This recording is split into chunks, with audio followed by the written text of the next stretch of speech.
まさかウルトラマン。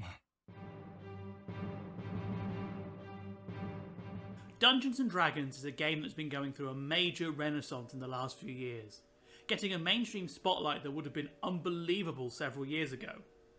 Of course, Dungeons and Dragons is heavily influenced by fantasy tropes, obviously drawing from legendary stories like Lord of the Rings. However, one legendary Japanese science fiction franchise also played a major role in D&D's creation. In fact, if it wasn't for this franchise, many popular D&D monsters simply wouldn't exist. See, D&D was heavily influenced by Ultraman.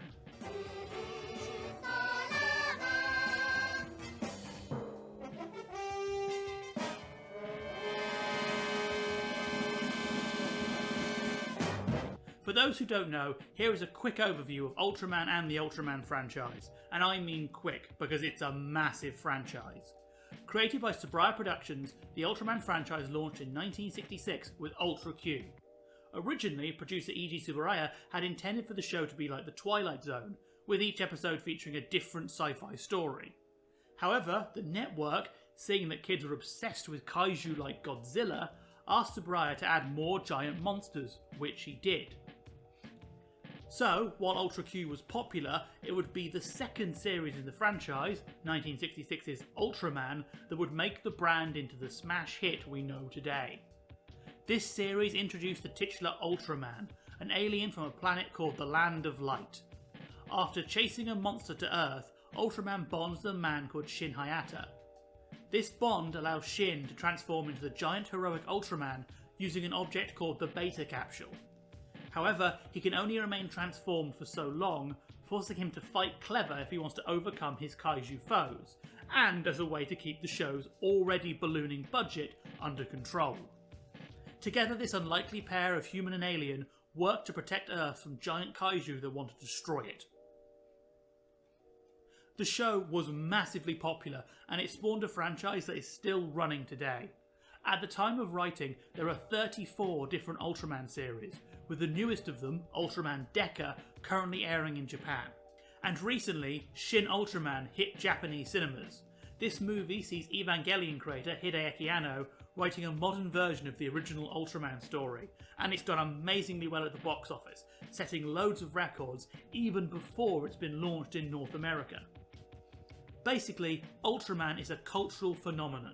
Ultraman is one of Japan's most recognised characters and most famous exports. The characters had a load of tie-in merch, and the various Ultraman heroes can be found promoting loads of different products. But it isn't just the Ultra heroes. The kaiju Ultraman fights have also become very popular in their own right. Many of these kaiju will pop up time and time again, getting new versions in every Ultraman series.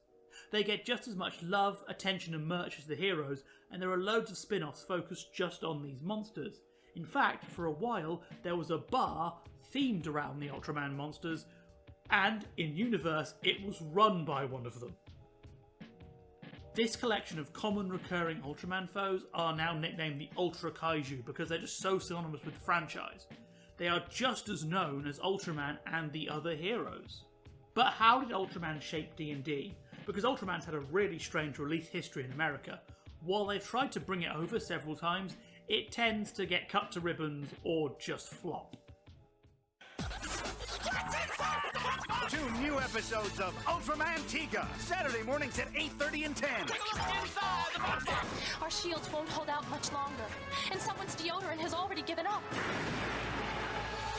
I don't believe it. Ultraman, gone for good.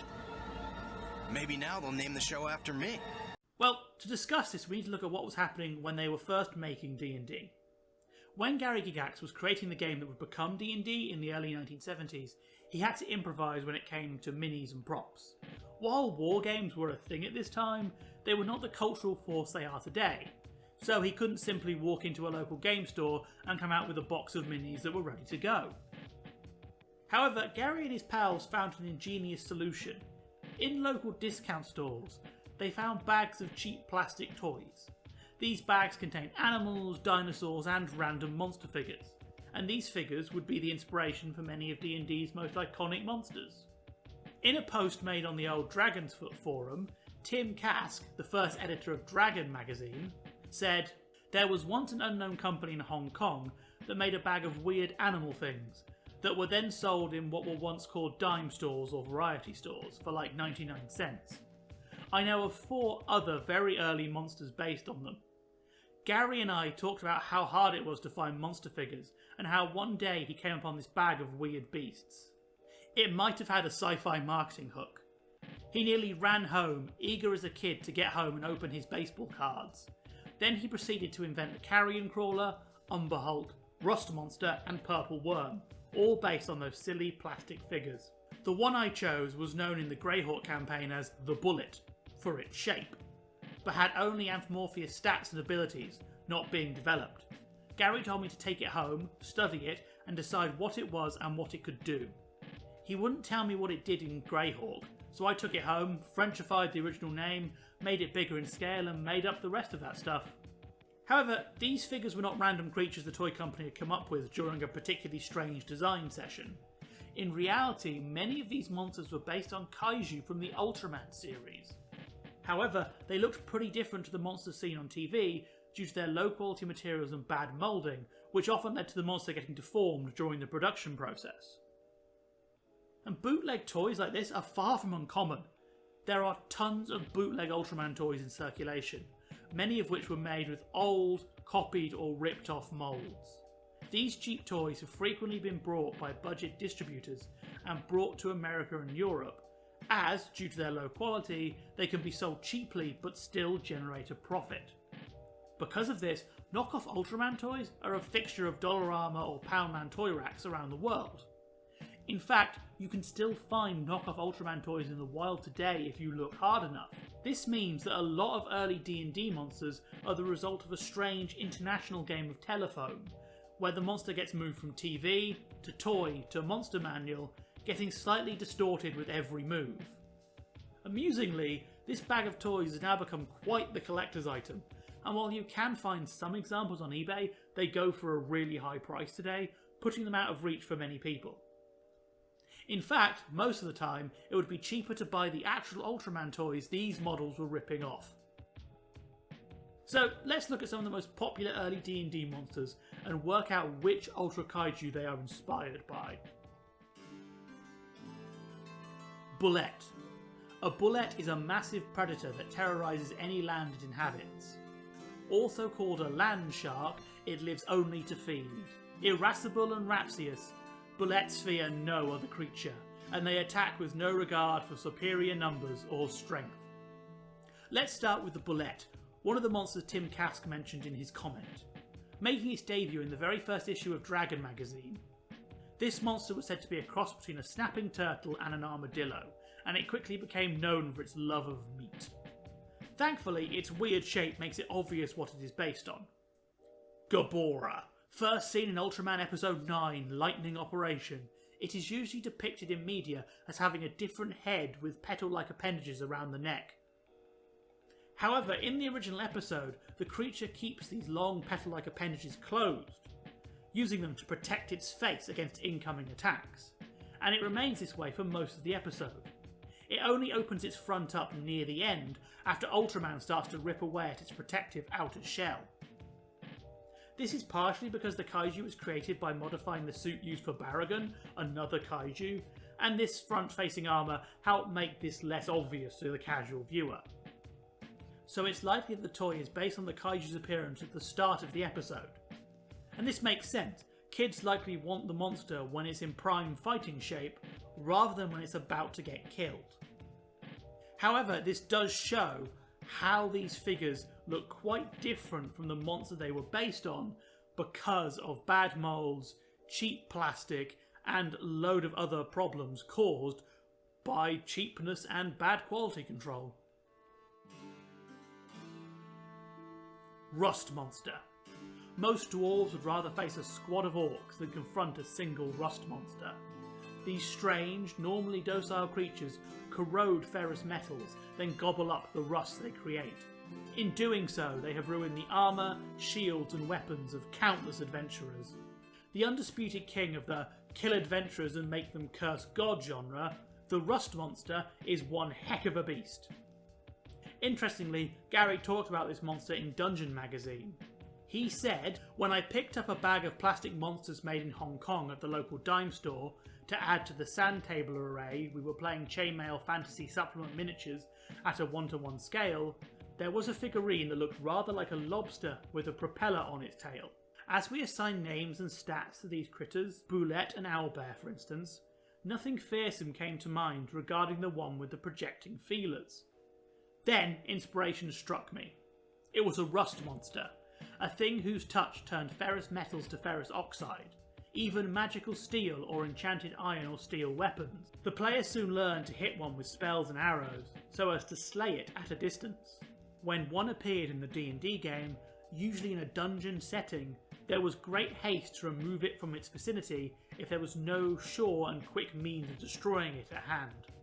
This monster bears a striking resemblance to Kemlar. First seen in Ultraman episode 21, Breach the Wall of Smoke, this monster used poison gas to kill wildlife. Its hard outer shell caused lots of problems for the heroes. They were only able to win the day when Ultraman broke the outer shell, revealing its soft squishy bits, allowing other people to get the killing blow in. Now, while the monster looks different from the figure, this is because most of the toys of Kemlar show it with the shell open, revealing the soft, squishy weak points within. However, if you look at Kemlar with its outer shell down, it does look a lot like the Rust monster. Or, to be more accurate, the Rust monster looks like Kemlar with any thin appendages removed, which is a common thing with knockoff toys with low to no quality control, as these parts of the mould would often fail or simply be removed to save plastic. Umber Hulk. An abominable horror from deep below the earth, an Umber Hulk burrows into cave complexes, dungeons or underdark settlements in search of food. Those lucky enough to survive an Umber Hulk attack often remember precious little of the incident, thanks to the Umber Hulk's mind-scrambling gaze. Likely one of the most famous early D&D monsters, Umber Hulks are always a nightmare for players. This monster also has one of the most hotly debated origins of any of the toy-derived figures. Many D&D fans argue that the toy that became the Umber Hulk was based on the beetle-like Antler, first seen in Ultraman episode 7, the Blue Stone of Baradi. This kaiju was so strong it was able to tank Ultraman's space beam, and it was only killed when someone threw the titular Stone of Baradi at it. However, some think the Umber Hulk isn't based on Antler at all. In fact, people have theorised it's actually based on Gamora, a character first seen in Ultraman episode 26, The Prince of Monsters Part 1. One of the most frequently reoccurring kaiju in the franchise, Gamora is an Ultraman legend. In fact, it's even appeared in Ultraman Deca, the newest Ultraman series, showing that this is a monster with staying power. And honestly, when you look at the original drawing, it's hard not to see Gamora. It really is uncanny. However, Gamora isn't one of the most unique looking Ultra Kaiju, so it's easy to see why people debate this fact quite a lot. In fact, of all the monsters featured in this video, this feels like one that could simply be a coincidence, and the figure could be a knockoff of a generic dinosaur or another monster, but it just happens to look like Gamora.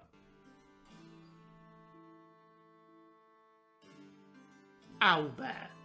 An owlbear's screech echoes through dark valleys and benighted forests, piercing the quiet night to announce the death of its prey.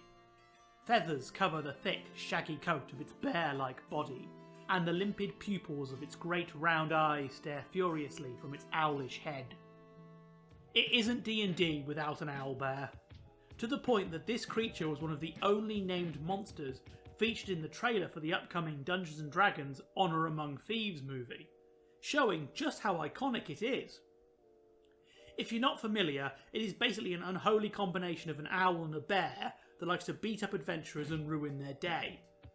While it isn't listed as one of the monsters inspired by the knockoff figures, many fans have long assumed it is, especially as some have found monster figures from the range that look like a prototypical owlbear. Now, this should have been the giveaway that D&D was heavily influenced by Ultraman or another tokusatsu series, as there is a grand tradition of toku monsters that blend two creatures or objects together, creating strange chimera-like beasts, with the Yummies from Kamen Rider Ooze being one of the most visually confusing examples of the genre. For a while, people have theorised that this figure is based on the previously mentioned Gamora. However, if you look closely, you'll realise that while this does look a bit like Gamora, the details are off. In fact, it actually resembles another kaiju, one that isn't from Ultraman, but another tokusatsu series entirely. In 1972, Toho stepped into the TV superhero market with a show called Go, Godman. The show is, well, it's as close to a rip-off of Ultraman as you can get without ending up in court, featuring an alien coming to Earth to beat up massive monsters. In episode 23, Godman fights a monster called Totsaurus, and well, the resemblance to the owlbear is kind of uncanny. And, never one to waste a suit, Toho would bring back Totsaurus in the sequel series Go Green Man, so there's a lot of material that could have been used to make figures from. And it makes sense that not all of these cheap figures would be Ultra Kaiju. The TV hero boom triggered by Ultraman was massive, building on the already massive Kaiju boom. Loads of production companies threw their hats into the ring and made shows to try and grab a piece of that Ultra pie, hoping to make money. And most of these shows would have tie-in toy lines that could later be stolen or ripped off by companies aiming to make a quick buck. These companies likely wouldn't care if the mould was from an Ultraman monster or not, as the show wasn't available internationally, so international kids wouldn't be able to tell the difference.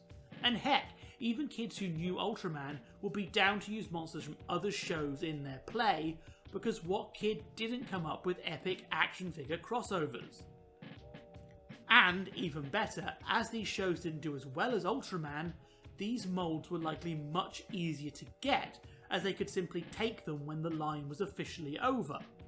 Because Toho and a lot of these production companies simply dropped these TV heroes when they didn't do well, while Ultraman is still a very protected IP.